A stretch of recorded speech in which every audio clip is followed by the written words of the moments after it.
Segundo día del Festival Isla con el escritor y gran viajero Manchón Magan. You're very welcome, Manchón. Gracias, thank you. How are you this morning, this most beautiful October day? It's like we're so lucky. We're almost at 1 foot in winter and it is the most beautiful day. I had a swim yesterday, I would have had a swim today, except I'm here in the Institute Cervantes instead.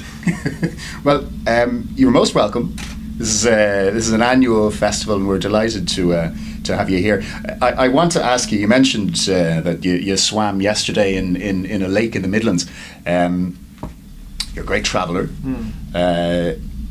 but we live on this gorgeous teddy bear shaped island. How does it, the question of an Irish writer or a British writer, I think it's redundant, but I want to ask you, what is it to be a writer from an island? What, do you take that notion with you abroad? Do you come back to an island and feel that you're... So I'm a writer because I travelled. And I travelled because I was brought up on an island and I had to flee. You know, I had to get out of this island to see what was beyond. And so my first trip when I was 19, I went to Africa, overland for 8 months. I changed my whole life, okay? But then I came back, finished college and lost myself in South America for 2 years. Going through Colombia, Peru, Bolivia, down into Ecuador, running a guest house in Ecuador and Peru. And you know, back in the 80s, we didn't learn languages in school. You learned a bit of French. I learned Latin. Right. But you suddenly, if you want to explore the world, so on the streets in Colombia and Ecuador, yo aprendo un poquito de castellano, de España, pero de malo. You know, it's always whatever you can pick up on the street. Yeah, but I wanted to learn the world, and for that you need languages. Sure. And after a certain amount of time, you've all of these experiences in my head, and I wanted to share them. So I thought, I need to become a writer. I need to learn how to write. And all I realised, where do you learn how to write? You just need a shelter. So that's why I came back to the island to try and find the essence of all I'd experienced in India and South America and Africa and try and contain it in words. So it's all about being on an island, seeing the world, and then wanting to bring back all that to the island and thinking, originally I did it in TV programs and thought the only way you can find the essence, communicate the essence of a place is through words. Sure. Then you have to learn how to be a writer. That's bloody hard. Tell me about the transition from travel writing to fiction. Was that something that you felt innately was in you, or was it a... Yeah, so I write because I want to communicate what's inside my soul, my own weird, marginal, dysfunctional view on the world and the experiences I had, okay? So those 8 years or 10 years I spent travelling changed me. They just changed my entire life and made me see the perspective differently. Yeah. So I come home, I write a book on my time in Africa, a book on my time in South America, a book on my time in India, and after that I am exhausted with travel writing. I just wanted to document what had happened to me in the bigger world to change my perspective on the world. But I had learned the tools of writing. I adored communicating with writing. So then I decided, okay, I'm not going to write about my travels anymore. Let's try and express all those ideas and concepts through fiction. So I'm slowly learning how to write fiction. I wrote one novel, one in English, actually another in Irish. They were both appalling. Like, they were the worst books ever written. And people always say, they can't be that bad. They were terrible. They were genuinely really bad. So I'm now in this position of writing new books, knowing that I've written a turkey. Like my travel books, I'm proud of. They were great. This novels are hard. You've put them to rest, so to speak. Yeah. You might contest this. As a matter of fact, you strike me as the person that probably will.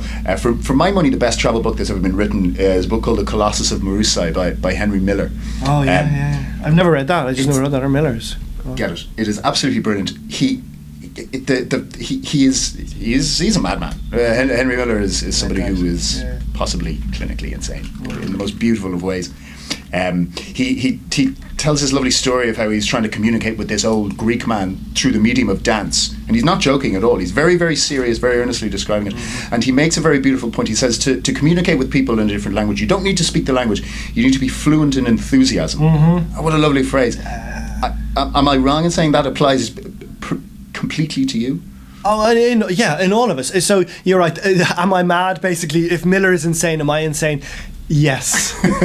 But no, yes, we want to communicate with the world. And like it's like Jacques Lecoq said, you know, theatre, any communication is like, he was going 75-80% is non-verbal. We communicate through a million different ways, but if you have words there, your brain latches on to the most immediate thing. Sure. But like one of the key moments for me was I was in Taiwan. I was on an island off Taiwan, Lanyu Island, where the Yami people live. These are a Polynesian tribe who originally would have come over from Easter Island, you know, same tribe who ended up the Maoris in New Zealand. These ones, Yami people, they live underground in tunnels in the tiny island, Lanyu Island, 76 kilometres off Taiwan. And they live in underground because there's tornadoes rage over the island. And I was in an underground earth tunnel with this man, with this old Yami elder. And he's just dressed in a loincloth made of wicker work, okay? And he pulls out, we're crouched down this tunnel, and he pulls out a dagger from underneath his loincloth. And he kept stabbing at me, and I'm in this tiny tunnel, so I'm reversing back, petrified. And he burst out laughing. And he's saying, no, no, and he's yabbering away in whatever, the Yami language. I didn't understand.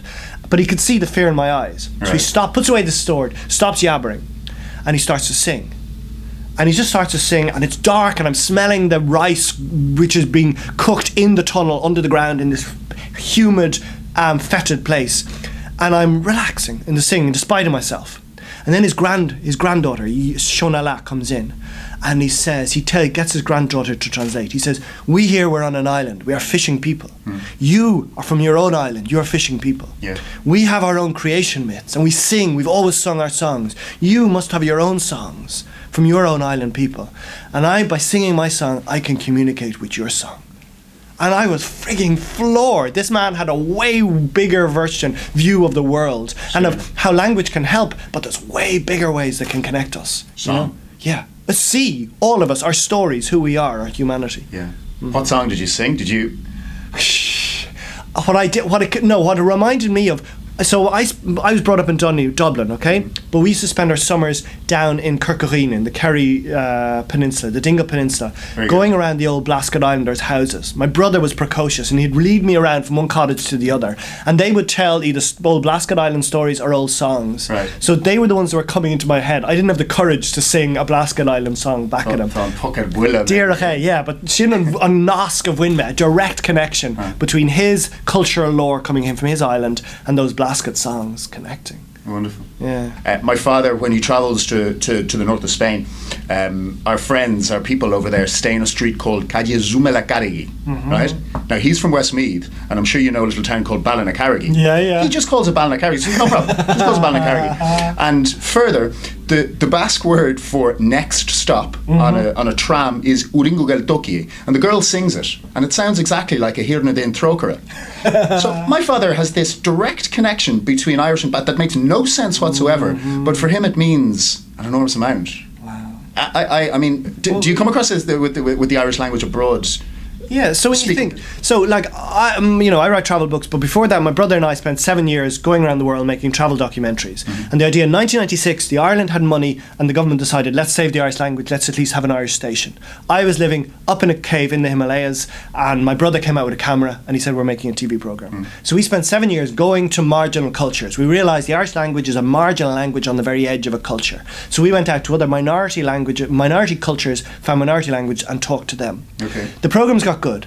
After the first few series were terrible. Eventually we'd sell them to Travel Channel International, okay? And the only other people, so they'd sell to Australian Travel Channel and Hong Kong, but the only other place was to the Basque region and Galicia. Wow. So every time we were making these programs, going out to the Middle East, going out to Yunnan province and to Tibet and to Xinjiang, we knew we were making programs for fishermen in Connemara and on the west coast of Ireland, and also for Basque fishermen. And the only letters we would get were from the Basque region and from Connemara.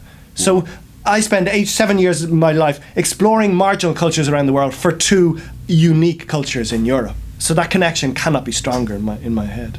On the Irish language, I asked Hugo Hamilton the very same question. I'd be very interested to hear your response.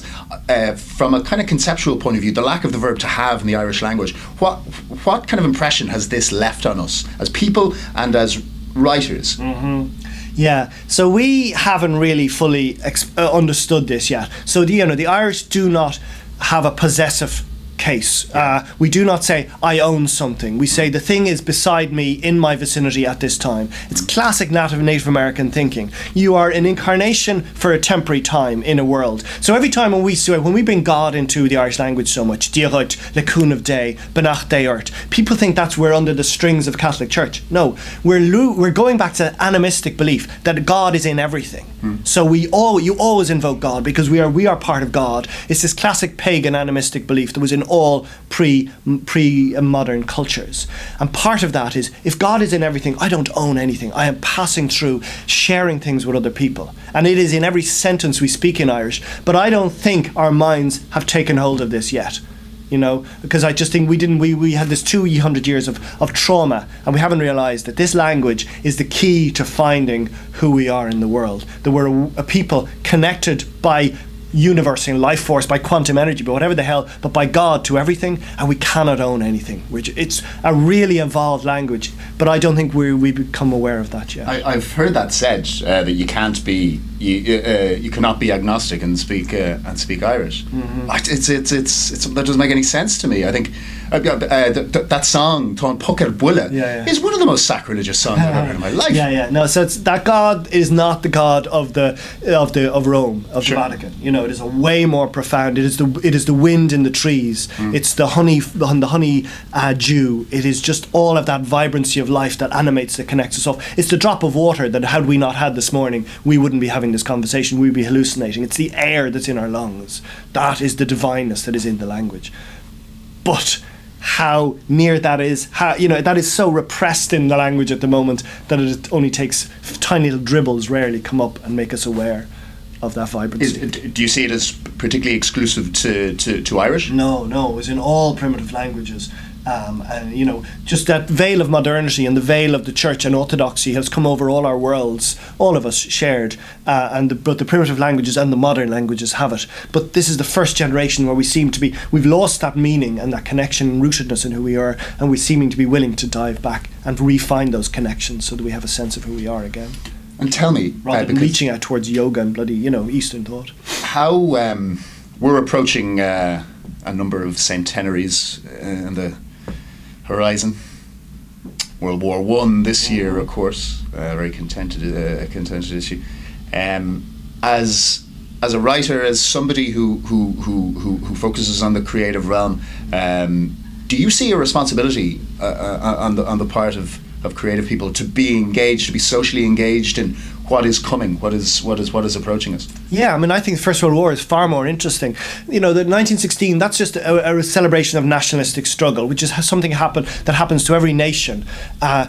We are far too late to be looking back at nationhood and celebrating nationhood. The world has moved on. What World War I and World War II is a classic example of, it wasn't about nationhood. That was about the world trying to find a new way of engaging with each other. It was a bloody and dysfunctional way of doing it. But that is worth celebrating, because we are going to be developing that as we move on. But this idea of exploring our own nationhood, that was 20th century. All of the countries in Europe, the countries in South America and Africa, that's when we found our nationhood. We parked that now, and now we're international. Now we're finding those links that link us, and anything that helps us do that is good. Anything that helps us go back into this prism of I am a nation, I'm different from everyone else, is of no help anymore. It's futile, it's a waste of time.